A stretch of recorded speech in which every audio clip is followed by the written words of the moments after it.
diputados locales proponen revisar el procedimiento que utilizan las patrullas de la SEDEMA. Miren, esta es la información.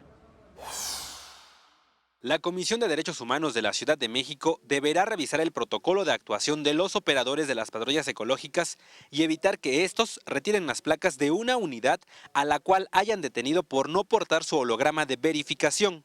Este procedimiento ha sido ampliamente cuestionado por la ciudadanía, quienes argumentan violación de sus derechos humanos, principalmente a su derecho a libre tránsito, pues consideran que la autoridad que los detiene, infracciona y sanciona no es la competente.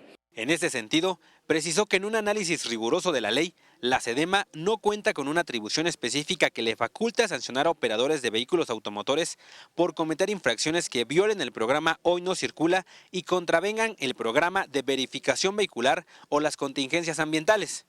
Señaló que por esta razón, la Comisión de Derechos Humanos local debe revisar el protocolo de actuación de los operadores de las patrullas ecológicas, ya que violentan los derechos humanos de la población. Estamos convencidos que la Comisión de Derechos Humanos de esta ciudad cuenta con las facultades y atribuciones suficientes para observar y, en su caso, proceder a la modificación no solo de este procedimiento sancionatorio, sino de cualquier producto administrativo que contravenga disposiciones que a su juicio violen o violenten el ejercicio pleno de los derechos humanos de las personas.